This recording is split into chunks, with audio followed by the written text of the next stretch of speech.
I'm so pleased to be here back in this beautiful gallery, and thank you to Lisa and you others who helped put this event on, and thanks for coming out, everyone.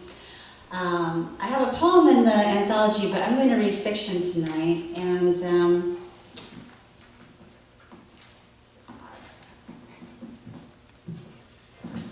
I'm actually going to read this is actually the epigraph to the book, but I feel like somehow maybe it goes with the first story too. So here's the epigraph. I'll send a letter from the grave giving comfort and advice. It's a blank and folded sheet, so square and white. And it's from a band called the Mekons. You guys hear me? All right, the Mekons get applause. And this is the story called Red Underwear. When I met her, she was wearing nothing but a pair of ruffled red panties and a t-shirt that said, "Your psycho ex-girlfriend." She was a cocktail waitress at a burlesque show at the Casa Loma Ballroom in St. Louis, where I was passing through and drinking by my lonesome. The burlesque show was called Raven and had an Edgar Allan Poe theme according to the poster, but I couldn't make it out. All I could see was a hot mess of pasties and black feathers. Some of the girls were fire dancers, which was good because it was cold in there. The waitress's name was Janelle. She was blonde, busty, and young, too young for me, but I liked the way her chunky hips looked maneuvering around the little tables. Each tabletop had a red candle on it. Her skin looked pretty in that light. We chatted a little at intermission, though it was crowded. She seemed impressed by my job. I animate hair for Disney. There are people whose paychecks depend on the complicated hairstyles of imaginary princesses, I explained. I am one of those princess people. You seem kind of butch to be a specialist in princess hair, Janelle laughed. Yeah, but you seem kind of sweet for a self-proclaimed psycho. She smiled as she gave me my change. On impulse, I grabbed her hand and kissed it. Her nails were pink but bitten down. I kissed them too. She smiled even bigger and said, "I have to take this next table, but don't go anywhere." 2.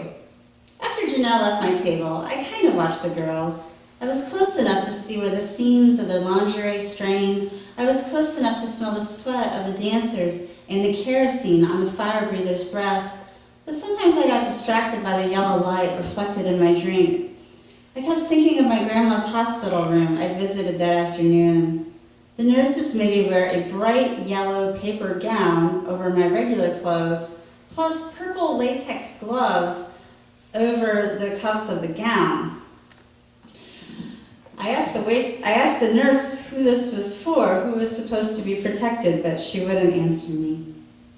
I think my grandma laughed when I walked in her room in that getup, but I couldn't be sure over the sounds of the medical machines. "Enjoy it while you can, Grandma," I said, because this is as close as you are going to get to seeing me in a dress. She squeezed my hand. Her hands were swollen, mild red from the IV. She said something that began, "I don't need you to..." "What, Grandma?" She was wearing a clear plastic mask that went with some kind of breathing machine. This whirring noise washed out her words. There was a pencil and paper on the bedside tray, along with some art magazines my aunt had probably left, and a can of Ensure. It took my grandma a long time to write what she wanted to say. I noticed her hair wasn't dyed, and I realized I'd actually never seen it white. My aunt had already told me Grandma was dying, but when I saw the white hair, somehow I thought, oh, that's a bad sign. Finally, Grandma handed me the note. In her shaky European cursive, it said, "Don't need you to wear a dress, my angel, lovely the way you are." 3. I looked up when the lights went out. When they came back on, a contortionist with crow feather wings was hanging from a trapeze, her stocking feet twisted round the ropes. I watched her long golden hair unravel in the spotlight. 4. My grandma wrote me another note. Again, it took a long time, and I looked around the room. The bed and machines took up so much space, everything that pale beige plastic. Grandma shook the note to get my attention. It read, "Remember those trips to Hebrew school? In the car, we talked about everything." Of course, I said. And afterward, those trips to the museum. Remember you told me to touch the Van Gogh? I did? Behind the mask, she laughed. This time I was sure. Yeah, I said, that painting of the apples. You wanted me to appreciate the texture. She smiled and I tried not to cry. I wiped my nose on the sleeve of that stupid yellow gown. She patted my hand. Her hands were so swollen they were cracked. There were cuts that had crusted over.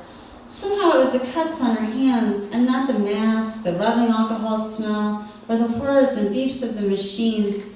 It was the red and yellow cuts on her hands that made me think, this is the end. There's no point in living like this. She took up the pencil again. This time she wrote quickly, remember me. 4. At the Castellana, I was on maybe my 4th drink. At some point, Janelle had stopped charging me. A girl on stage was stripping down to a pair of orange sequined pasties while dancing with a girl dressed like Charlie Chaplin. Had I missed something? I thought about a sign I'd seen in my grandma's room. Confusion Assessment Method at the Intensive Care Unit.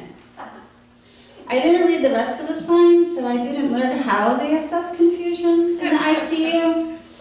I wondered if they only assess patient confusion or visitors as well.